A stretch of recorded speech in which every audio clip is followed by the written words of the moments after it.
irmão puder abrir a palavra, não fique de pé ainda, nós vamos a introdução primeiro.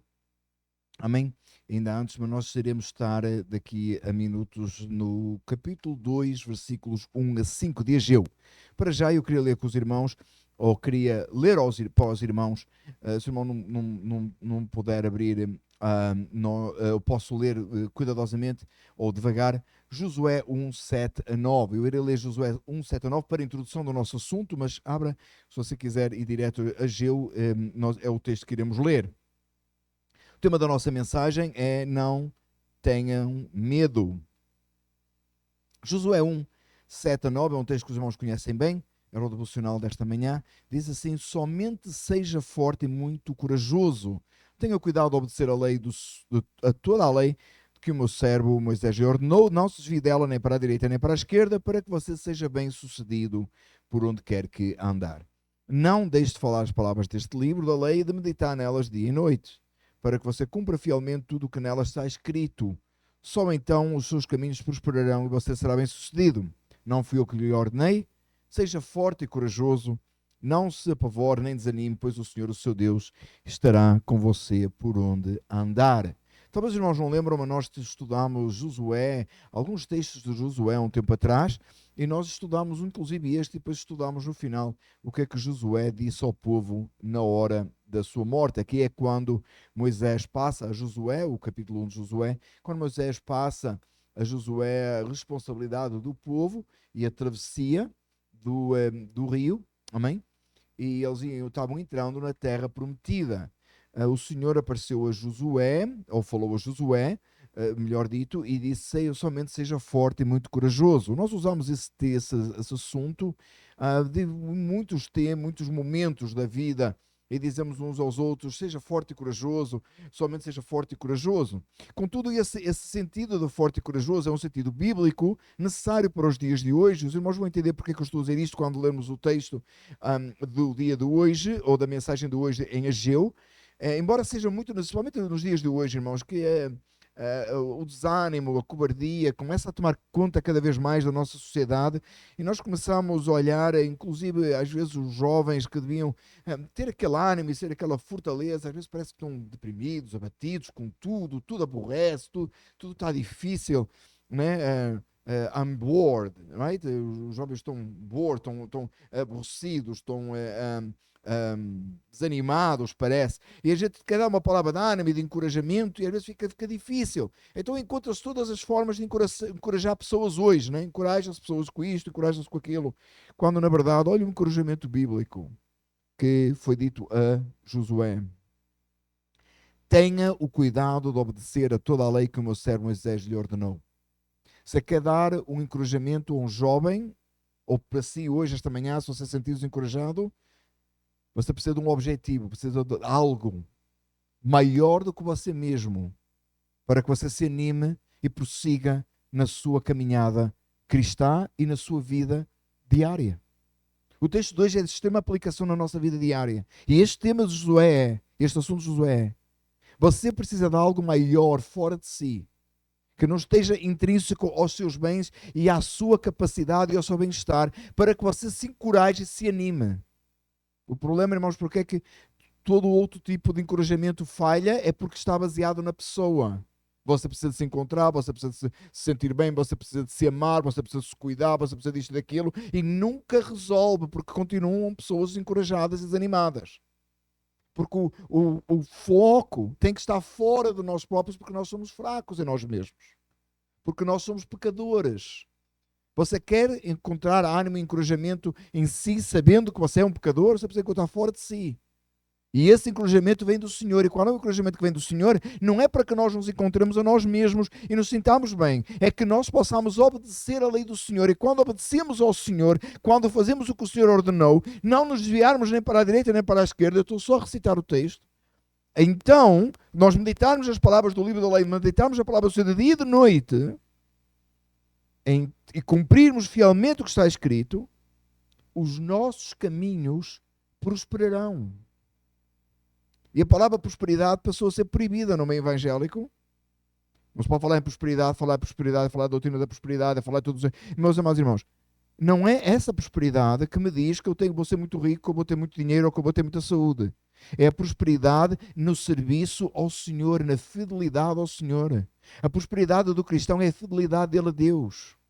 A palavra prosperidade não é o problema, a aplicação que nós damos ela hoje. A teologia da prosperidade, que diz que você vai ser rico e material e físico, se baseia nesta vida. Mas a verdadeira prosperidade que o Senhor ordena para o seu povo vem de uma obediência à lei do Senhor e de uma satisfação no Senhor, em que nos alegramos em receber aquilo que o Senhor tem para nós, que é uma vida santa diante do Senhor. Prosperidade na Bíblia é viver em santidade, é ter uma vida piedosa, uma vida agradável a Deus como exemplo aos de fora. Então Deus disse a Josué: seja forte e corajoso, obedeça à lei fora de si, não em si mesmo, não procure em si mesmo que não encontre, está fora, tem que ter um objetivo, uma razão, um propósito, e então você será bem sucedido. Então você fará este povo entrar na terra, né? Que era o sentido de você. O povo, e qual era o objetivo de trazer o povo, Josué, levar o povo até a terra prometida? Era para que Deus fosse glorificado e exaltado na adoração do povo, que tem tudo a ver com a mensagem de hoje de Ageu, em que Deus é adorado pelo seu povo. A glória do Senhor manifesta no meio do povo de Deus. Irmão, esta manhã lhe diz o Senhor pela Escritura. Não é o eis que te digo, tá? É o que diz o Senhor mesmo na palavra. Seja forte e corajoso. Como? Obedecendo ao Senhor. E você será próspero. E não é próspero, outra vez, fisicamente material nesta terra. É espiritualmente falando. Uma igreja próspera espiritualmente falando, ela impacta o mundo. Uma igreja próspera materialmente falando não faz diferença nenhuma porque tem outros muito mais prósperos. Vai ter sempre alguém com mais dinheiro do que você. Mas não há ninguém que possa ter uma vida eterna maior do que a que você tem em Cristo Jesus, porque é a única que existe. Amém? Vamos ficar de pé para ler a palavra do Senhor agora, o texto 2. Ageu, capítulo 2, versículos 1 a 5. Mantenha em mente aquilo que foi dito agora sobre Josué, mantenha em mente essa mensagem e em casa, se você não leu ainda, leia o devocional desta manhã, que é precisamente sobre isso, sobre Josué. Amém? Aliás, o devocional desta manhã, irmãos, eu repeti praticamente o mesmo devocional que colocámos, que publicámos quando esse texto foi pregado, eu penso que o ano passado, por esta altura, se não me engano, sobre Josué. Vamos então orar ao Senhor para ler o texto. Pai, que o Senhor, misericordioso e bondoso, encha o nosso coração de alegria e paz nesta manhã e nos conceda entender as Escrituras. Em nome de Jesus oramos. Amém. No 21º dia do 7º mês, veio a palavra do Senhor por meio do profeta Ageu. Pergunta o seguinte ao governador de Judá, Zorobabel, filho de Salatiel, e ao sumo sacerdote Josué, filho de Jeuzadaque, e ao restante do povo: quem de vocês viu este templo em seu primeiro esplendor? Comparado a ele, não é como nada o que vocês veem agora? Coragem, Zorobabel, declara o Senhor. Coragem, sumo sacerdote Josué, filho de Jeuzadaque. Coragem, ao trabalho, ao povo da terra, declara o Senhor, porque eu estou com vocês, declara o Senhor dos Exércitos. Esta aliança que fiz com vocês quando saíram do Egito, meu Espírito está entre vocês.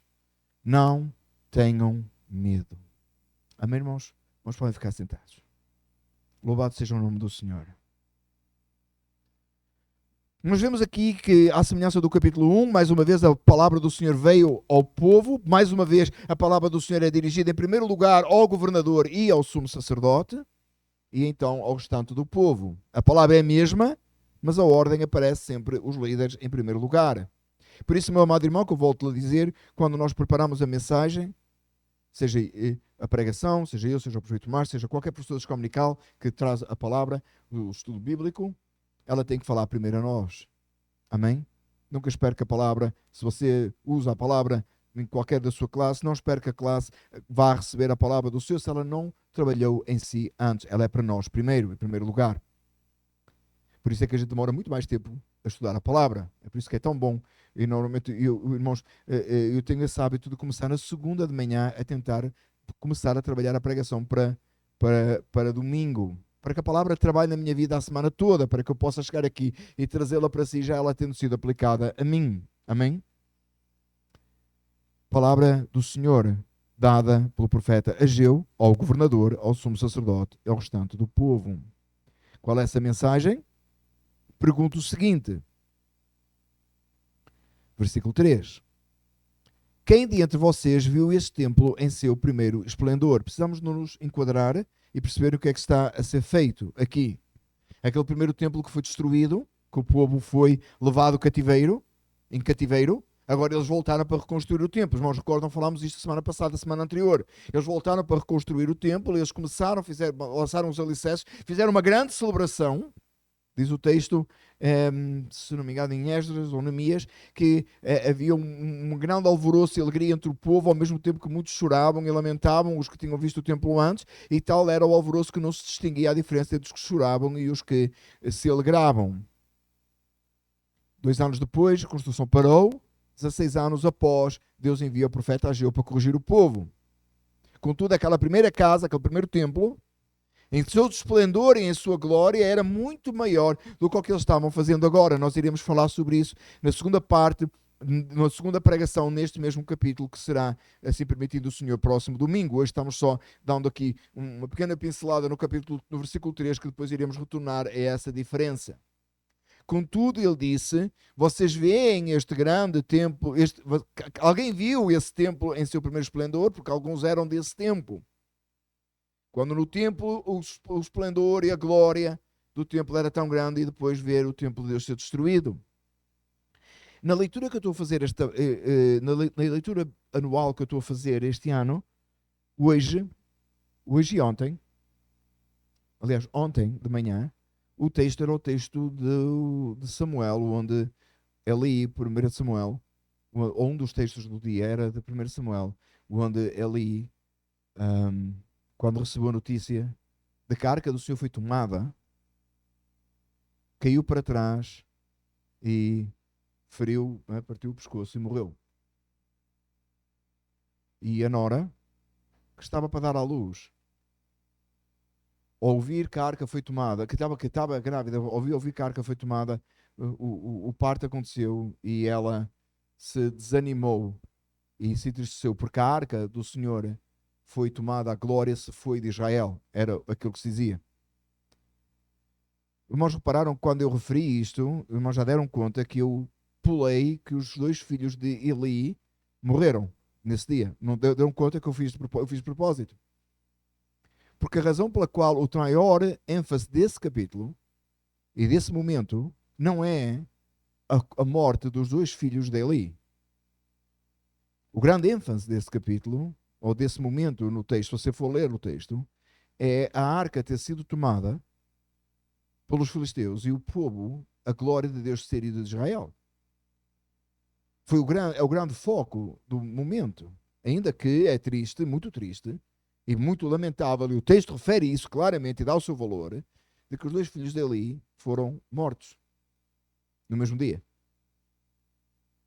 Amados, a glória do Senhor foi tomada. O povo estava desesperado. Ainda que eles eram desobedientes à voz do Senhor, eles sabiam que o que a arca representava a presença de Deus. Amados irmãos, nós não somos absolutamente nada. Não importa quanto fizermos. Estamos preparando agora o filme e queremos trazer muita gente por ouvir, e graças a Deus o número de pessoas que nesta manhã ouvi novamente, mais pessoas sendo convidadas, mais pessoas se comprometendo a vir, e assim esperamos em alcançar muita gente. Mas entendam uma coisa, quem chegar a este lugar, se a glória de Deus não estiver sobre nós, não serve de nada. É um clube, é uma coisa qualquer que você lhe quiser chamar, mas não é igreja. A igreja só funciona quando a glória de Deus está.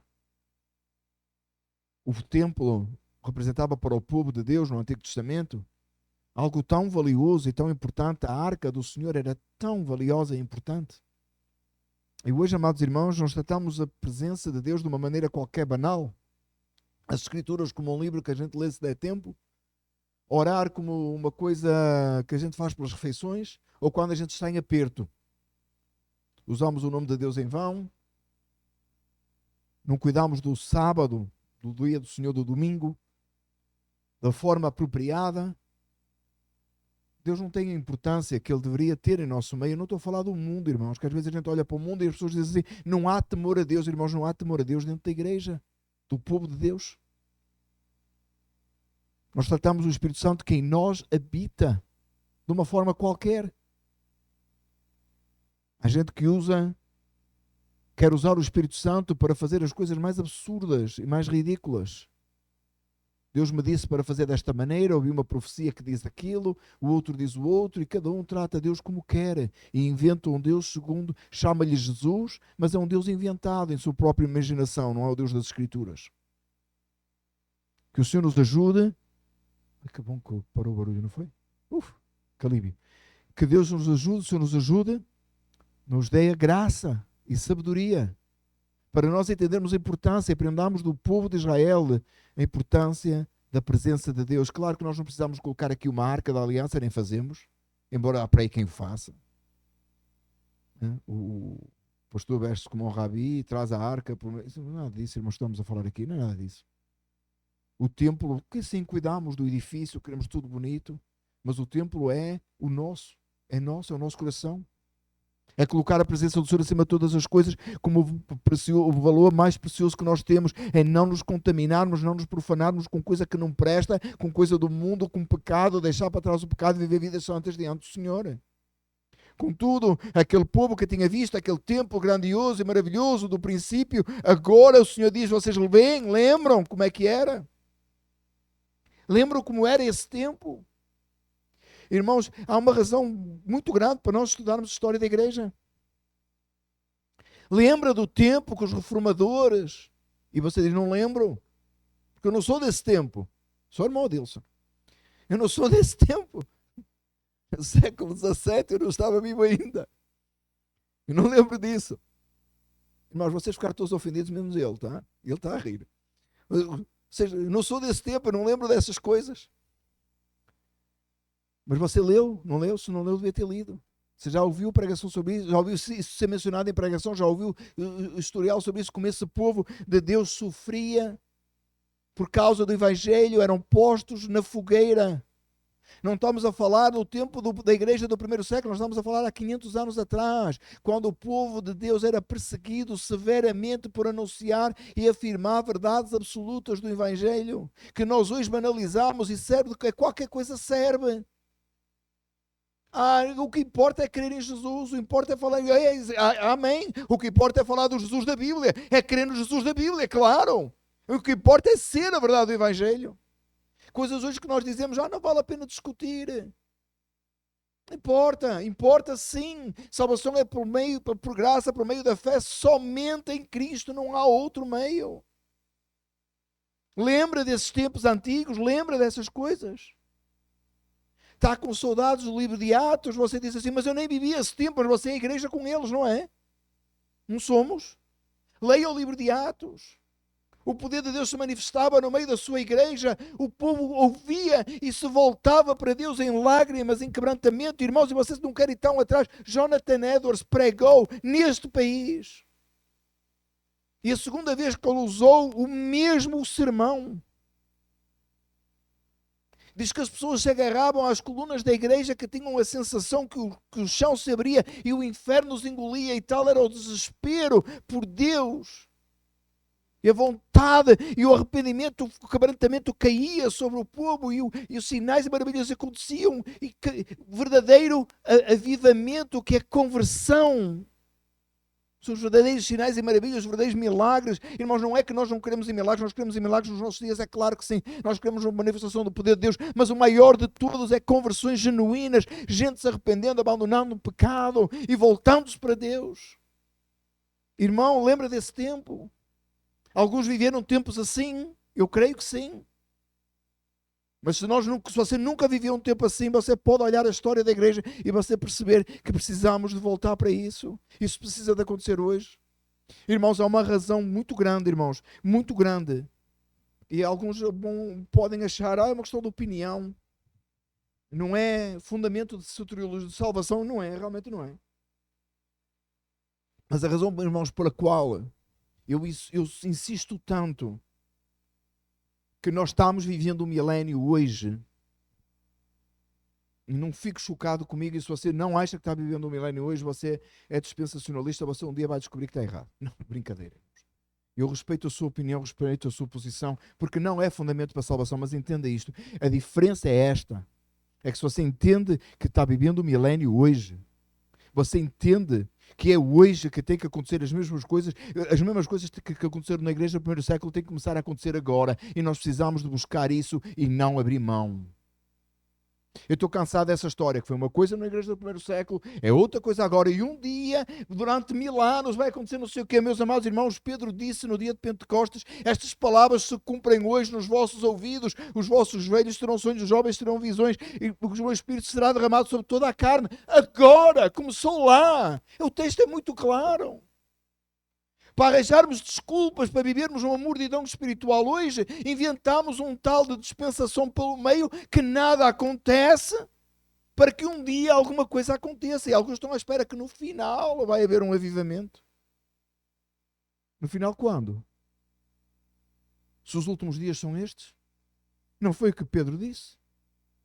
A profecia do profeta Joel se cumpriu nos vossos ouvidos. O texto é bem claro. Até agora, irmãos, tem que acontecer agora. Estamos vivendo agora um tempo da dispensação da graça, onde Deus derrama o seu Espírito e todos ouvem a palavra de Deus, e muitos são os que se convertem, e aqueles que se convertem recebem o mesmo poder, a mesma glória que aconteceu no primeiro século, que aconteceu na Reforma. Tem que acontecer agora. Você está certo, mas eu fazer o quê? Se Deus não está a fazer. Porque se Deus fizer, vai acontecer, amém? Isso é que é um bom calvinista, né? Ficar aqui quietinho, sossegadinho no meu canto, quando acontecer eu estou à espera. É isso que a palavra do Senhor nos ensina? Deixa-me até pôr diferente. É isso que você aprendeu da Reforma Protestante? O povo ficou quietinho à espera que alguma coisa acontecesse? Onde é que isso existe, irmãos, nas Escrituras? Quando é que isso existiu nas Escrituras? Vamos ficar à espera que alguma coisa aconteça, porque a salvação é pela graça, por meio da fé, e Deus, quando quiser fazer, Ele faz, e se Deus não está a fazer, não tem que fazer nada. Não é nem por força, nem por violência, é verdade. Não é nem por força, nem por violência, é pelo poder do Espírito. Mas você está buscando o Espírito? Não, eu não posso fazer nada. Tenho certeza que não pode. Não há nada para você fazer, não há nada para eu fazer. É só vir ao domingo, abrir a porta, termos o nosso cultozinho, fechamos a porta, vamos para casa todos contentes, cumprimos a obrigação da semana. É isso? É isso que é viver no Espírito? É isso que o Senhor espera de nós? Foi assim que a igreja do primeiro século, foi assim que os reformadores, foi assim que os avivamentos aconteceram na história, com gente à espera que alguma coisa acontecesse? Meus amados irmãos, este país que foi fundado, os que vieram para fundar este país, atravessaram o mar para vir implementar uma colónia onde pudessem servir a Deus livremente, sem a influência do mundo.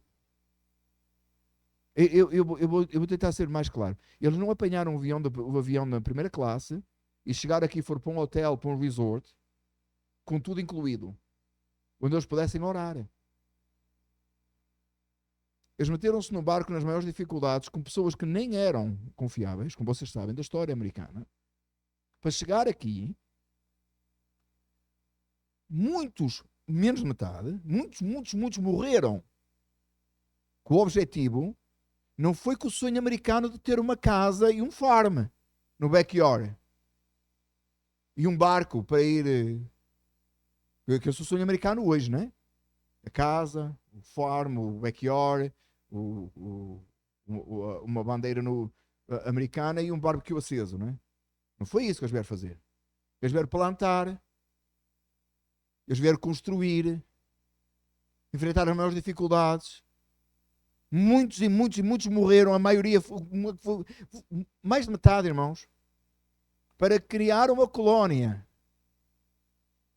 onde eles pudessem criar os filhos longe da influência do mundo, porque estavam sendo expostos, os filhos na Holanda estavam a ser expostos ao mundo. Eles eram da Inglaterra e tinham ido para a Holanda, e da Holanda vieram para cá. Esta é a história americana, irmãos. Assim começou. É por isso que eu sou tão fascinado por Plymouth.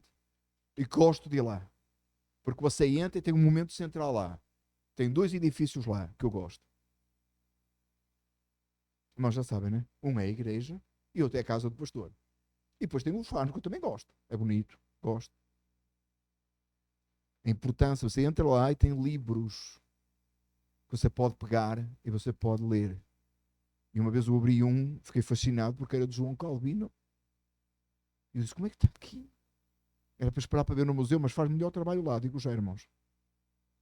E eu perguntei assim ao senhor que estava vestido, né, fantasiado, na verdade, como se fosse um Pellegrini. E eu perguntei, este livro é de João Calvino mesmo? Aí o homem a fazer o papel disse, o nosso irmão Calvino não está aqui agora. Papai, não sabia, eu está com Cristo há tantos anos.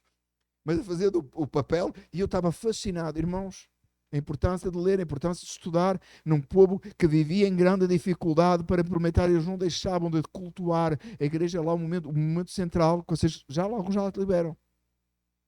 Tenho uma foto lá naquele púlpito que depois foi tirado porque descobriram que o púlpito não era bem assim, então eles vão atualizando conforme, atualizando não é? Vão colocando, atualizando, colocando de acordo com o tempo. Qual é o chamado, irmãos? Quem de vocês viu este templo em seu primeiro esplendor? Capítulo, versículo 3.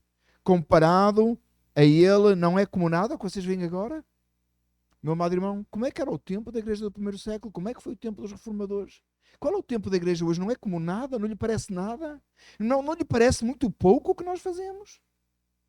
Não lhe parece como nada o que nós fazemos? Umas horas aqui e ali, ler a escritura quando há tempo, ler um livro teológico quando há vontade, não tem mais nada para fazer. Não lhe parece como nada? Irmão, parece-lhe muito o que nós fazemos? Parece-lhe tanto assim?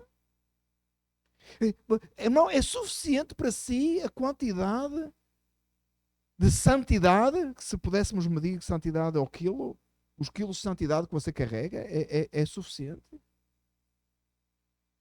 A sua devoção a Deus, se pudesse medir em litros, tem litros suficiente? Tá bom? Já chega? Está demais? Já chegamos àquele limite? Estamos no melhor? Alguém disse uma vez que este é o melhor, esta geração de hoje, de igreja, é a melhor geração que já viveu. Louvado seja Deus por pessoas como o Paul Washer, que disse que foi a pior. Que é a pior geração que alguma vez de igreja alguma vez existiu. Louvado seja Deus por pessoas como ele, que têm a coragem de dizer isso. E eu só repito, né? Eu não tenho a coragem do Paul Washer, mas com garantia lhe digo que ele está certo. Então se calhar tem. Você viu esse tempo, não é como nada? Meu amado, esse tempo dessa gente que se levantou e pregava o evangelho, se esforçava, não lhe acha que este tempo é como nada? O que é que o Senhor diz então? Versículo 4. Coragem, Zorobabel, declara ao Senhor. Coragem, sumo sacerdote, filho de Zuzadac. O que é que o Senhor está a dizer a nós hoje, esta manhã? Para você que serve na casa do Senhor, você que trabalha na casa do Senhor, coragem. Seja corajoso. Não foi o que nós lemos sobre Josué? Ser corajoso. Não é isso que nós cantamos nas comunicações? Ser corajoso e tão bem forte. É sobre Josué, right? Contigo, Deus sempre está. Ser corajoso. E depois no versículo 4, no meio, diz assim: olhe comigo, irmão, olhe a sua Bíblia, por favor, para ter certeza que eu não estou a inventar. Ao trabalho, ao povo da terra. Irmão, trabalhe na obra do Senhor. Trabalhe a evangelizar, trabalhe na sua vida espiritual, dedique-se a trabalhar na sua vida espiritual, a orar, a buscar a Deus, em jejuns, em rogos, em orações, em devoção, em ler a palavra do Senhor, em alimentar a sua alma e em trabalhar na obra do Senhor, alcançando almas para Cristo, falando do Evangelho e proclamando as boas novas de salvação. Não se envergonhe, tenha coragem, esforce-se. Pegando nas palavras de Josué, esforce-se, tenha bom ânimo, o Senhor é consigo. Seja valente na obra do Senhor. Temos que parar com essa mordidão que vivemos, irmãos, temos que parar. Se as coisas estão mal e nós olhamos e sabemos que não estamos onde Deus quer que nós estejamos, onde o chamado é o mesmo, a igreja é a mesma do primeiro século até agora. Como é que Pedro pregou e 3.000 almas foram salvas? Como é que em pouco tempo em Jerusalém tinha 5.000 salvos num ambiente muito mais hostil que o nosso? Muito mais difícil. Você acha que era mais fácil? Uma vez eu disse isto a uma pessoa e a pessoa disse-me assim: Não, mas é que aqueles que ouviram a palavra lá, os 3.000 já eram meio salvos. Eu nunca tinha ouvido um meio salvo. Eu já tinha ouvido falar em meia de leite. Os irmãos portugueses sabem o que é, né? No Brasil não se fala isso, para não? É aquele café que é metade café, metade leite. Chama-se meia de leite. Tem o pingo direto e tem a meia de leite. Agora, meio salvo, eu nunca tinha ouvido. Nunca tinha ouvido. É meio salvo. Eram meios salvos. Meios. Como é que isso funciona? Se a salvação é o poder de Deus, é a obra de Cristo, por intermédio do Espírito Santo, que impacta a vida do perdido e o converte e o transforma, é um novo nascimento. Se a salvação é novo nascimento, como é que alguém pode ser meio nascido? Meio salvo? Que é isso? Meu amado irmão, Pedro pregou uma mensagem que eu já li 1 milhão de vezes. No início do meu ministério eu li, não sei quantas vezes eu li. Eu queria descobrir o que é que ele disse que fez a diferença, que eu queria pregar o mesmo. Eu li. E a mensagem é simples, é a mensagem que nós proclamamos. O poder de Deus caiu de uma forma tão impressionante sobre aqueles poucos que naquele dia 3.000 fizeram 3.000 batismos. Os presbiterianos gostam desse batismo. 3.000, eles batizaram 3.000 num dia. Não tem rio em Jerusalém, eles batizaram 3.000. Os presbiterianos, na cabeça dele, foi para a expressão. Não sei como é que foi, não sei como é que chamaram o corpo de bombeiros, trouxeram mais, eu não faço ideia. Eu não tinha corpo de bombeiros também, não faço ideia. Não me importa, importa que 3.000 foram batizados num dia. 3.000. Em pouco tempo a palavra dos diz que tinha 5.000 salvos. Irmãos, eu creio nisso hoje, Atos 2,42 é o versículo que toda a nossa igreja sabe de cor, está nas t-shirts da igreja, está em todo lado. É a password, irmãos, by the way, é a password do Wi-Fi guest na igreja. Se alguém chega e diz, posso ligar ao password? Você sabe o versículo? Está lá. É essa a password, by the way. Para o Wi-Fi guest, os irmãos que trabalham na administração estão a olhar para mim, mas é a hora de dizer do púlpito ainda mais online. É o guest. Descansado, irmã Isabel, amém? Descansado. É o guest. Doutrina dos apóstolos, comunhão, partido do pão e as orações. Amém? E a igreja crescia, o Senhor acrescentava a cada dia aqueles que sabiam de salvar, e tem sido assim, e foi sempre assim, até chegarmos aos dias de hoje, que a gente tem que fazer pactos com os católicos, tem que fazer pactos com o mundo, com a cultura, não pode ser ofensivo, não pode falar isto, pode falar aquilo, tem que andar com todo mundo ao colo, porque de repente alguém pode se chatear com uma coisa qualquer que a gente tem. Cuidado com o público online, que o Facebook vai nos fechar a conta. And so on, and so on. Ao trabalho ao povo de Israel, da terra. Irmãos, eu quero trabalhar para o meu Senhor. Não foi isso que a gente cantou? Está a trabalhar? Quer as coisas feitas sem trabalho? Não existe. Muito menos na obra do Senhor. Sabe porquê? Jesus disse assim, eu trabalho hoje, era sábado, e o meu pai trabalha também. Não, se o Senhor parar de trabalhar por um momento, no sentido espiritual, de sustentador de todas as coisas, a gente todos perece. Nós perecemos na hora, porque o Senhor que é o sustentador de todas as coisas. Trabalhemos, irmãos. O Senhor disse assim, ao trabalho, ao povo da terra, declara o Senhor, porque eu estou com vocês, declara o Senhor dos exércitos. Irmão, trabalhe.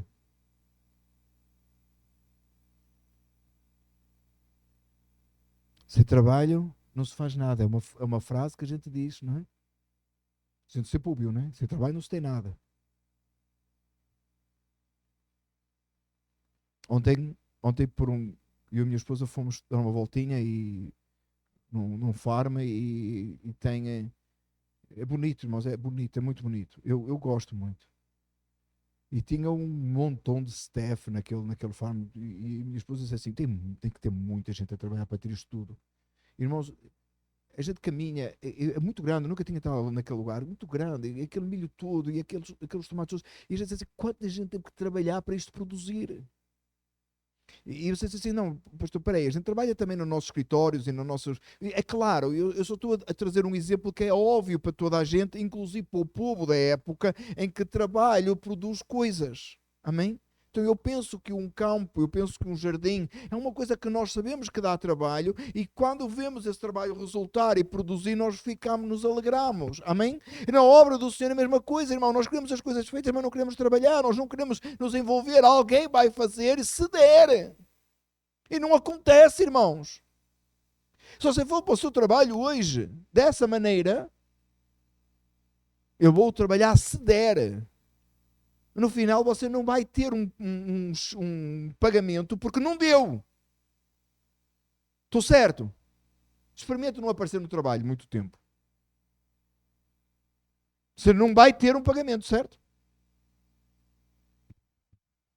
O outro foi para entrevista de trabalho e tinha a lista do que ele tinha que trabalhar, qual era o que era esperado dele. Ele disse: eu não tenho isto, não tenho aquilo, não tinha nada da lista. E perguntaram-lhe: então porquê é que você está aqui? Ele disse: não, é só para dizer que não contem comigo. Que ele não qualificava.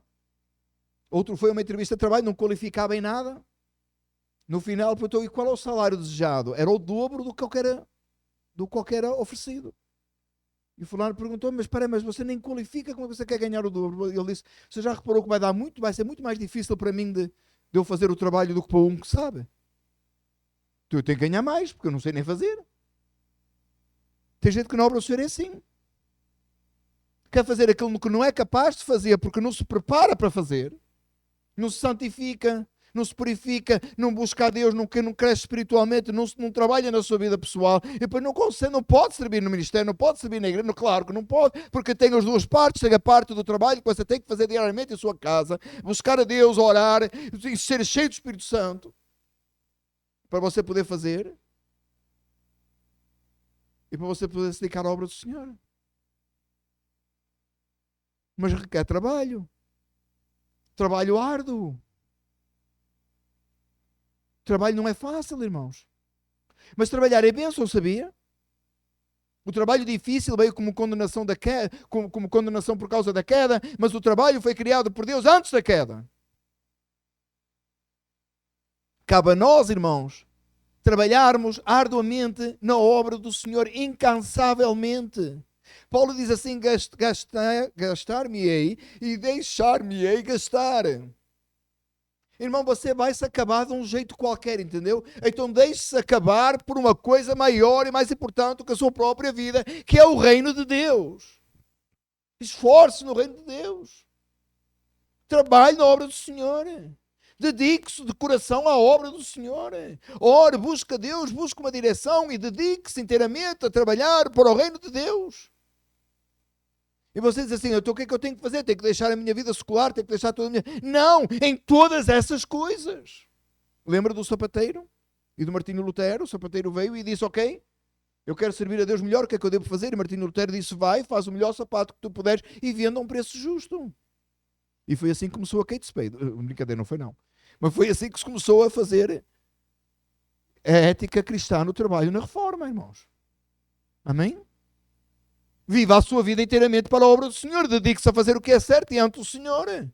No seu tempo, no seu trabalho, na estrada, onde você estiver, na sua vizinhança, onde você estiver. E sempre com o coração voltado para Deus e para a obra do Senhor. E sempre dedicando o tempo a trabalhar no templo, na igreja, em todas as coisas, em evangelismo, em todas as áreas. Abraçando a obra. Sabendo que o nosso trabalho não é vão no Senhor. Olha a promessa do Senhor. Depois de tudo isto, depois do Senhor ordenar ao povo trabalhar, o Senhor mostrar que aquela casa, quem lembrava da primeira, não era igual. Iremos falar sobre isso, como eu disse, próxima semana. Deus diz ao seu povo, através de Ageu, ao trabalho, e depois diz: porque eu estou com vocês. Meu amado irmão, o que tem de gente afirmando Deus é comigo, Deus é comigo, Deus é comigo, gente que não trabalha, não é. Mentira. A pessoa está se enganando ela própria. Trabalhe que o Senhor é consigo, dedique-se ao Senhor que o Senhor é consigo, busque o Senhor e o Senhor será consigo, é a promessa de Deus. O que é que o Senhor disse a Josué? Esforça-te e tem bom ânimo, obedece à lei, não desvia nem para a direita nem para a esquerda, e ele seria com Josué, e foi. E Josué seria próspero. Trabalhe na obra do Senhor, trabalhe para Deus. O Senhor é consigo. Olha o que diz o versículo 5. Esta é a aliança que fiz com vocês quando saíram do Egito. Quando vocês saíram do Egito. No nosso caso aqui, aplicando à nossa vida, esta é a aliança que o Senhor fez conosco quando nós fomos livres da escravidão do pecado. Quando fomos salvos, quando recebemos pela graça, por meio da fé, a salvação em Cristo. Esta é a promessa. Meu Espírito está entre vocês. Não tenham medo. Está com medo de quê, irmão? Quando você foi salvo, resgatado da morte, do pecado, quando você nasceu de novo, quando lhe foi dado vida, o Senhor disse que o Espírito dele estava em si. Não tenha medo. Faça a obra do Senhor, esforce na obra do Senhor, porque desde o momento da sua salvação que o Espírito Santo habita em si. Tem gente que está à espera de ser batizado com o Espírito Santo um dia. Um dia. Uma segunda bênção. Meu amado irmão, este é o texto bem claro. No dia que você foi liberto da servidão do Egito, do pecado, você já recebeu o Espírito Santo, ele habita na igreja, ele está em si. Esforce-se. Na sua vida pessoal, no seu devocional com Deus, dedique-se a Deus. Na obra do Senhor e tudo que vier à sua mão para fazer, faça conforme as suas forças para a glória do nome do Senhor, que o Senhor é consigo, não tenha medo, não tema isto, não tema aquilo. Temos medo de tudo, irmãos. Uma geração de crentes que tema tudo. Não é capaz de falar, o Evangelho não é capaz de proclamar, porque de repente pode perder o trabalho, ou pode acontecer não sei o quê, que pode. Pode até ser morto. Está com medo? Não é o Senhor que pertence à vida? Não é o Senhor que está no controle? Não tenha medo, irmão. Faça a obra do Senhor sem medo. Siga avante. O Senhor fez esta aliança. Eu quero só fazer um parênteses aqui, irmãos, para dizer que eu creio, com toda a certeza, porque é bíblico, num enchimento do Espírito Santo e em todas as manifestações do Espírito Santo que virão na obra do crente e na vida do crente à medida que o crente amadurece e cresce na fé. Não estou a dizer que não. Eu só estou a dizer que o batismo, o recebimento do Espírito Santo é na hora da conversão. Deus já lhe concedeu, já se tem. Amém? O Espírito Santo habita em si na hora que você é salvo. Ou de outra forma você não poderia crer. É isso que eu estou a dizer. Não estou a dizer que não haverá um enchimento. E há outras formas que Deus tem de atribuir graça à sua igreja e trazer dons para a igreja para que a igreja possa crescer e seguir. É claro que sim, no momento posterior, mas no momento da salvação você já recebeu o Espírito que habita em si. Você diz, mas eu sou muito fraco, mas o Espírito é forte. Você diz, mas eu sou muito débil, mas o Senhor é que o fortalece. Confie no Senhor. Faça a obra. Fortaleça-se. Vá avante.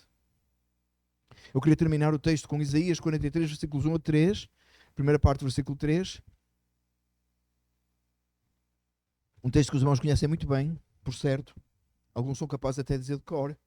Que diz assim, mas agora assim diz o Senhor, aquele que o criou, ó Jacó, aquele que o formou, ó Israel.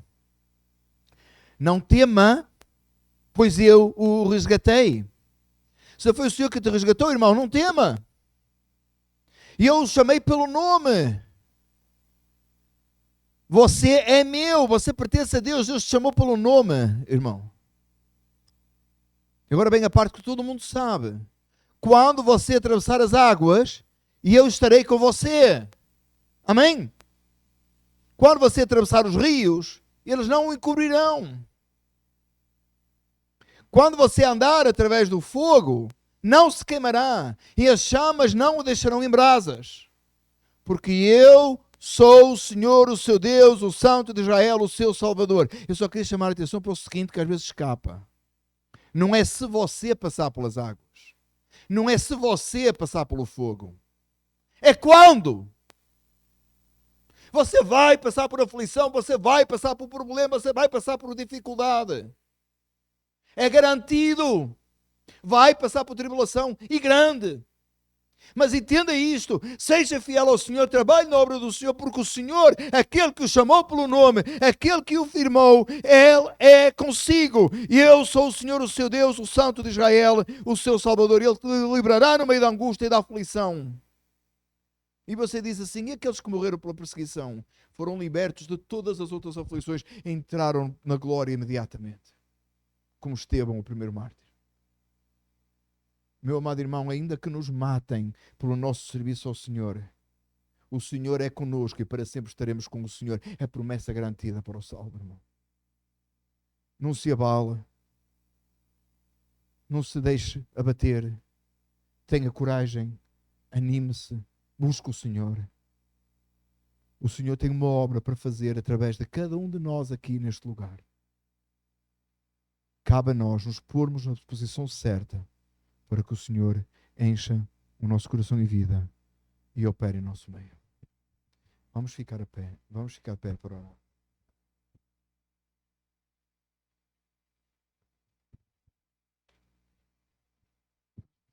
Vamos orar.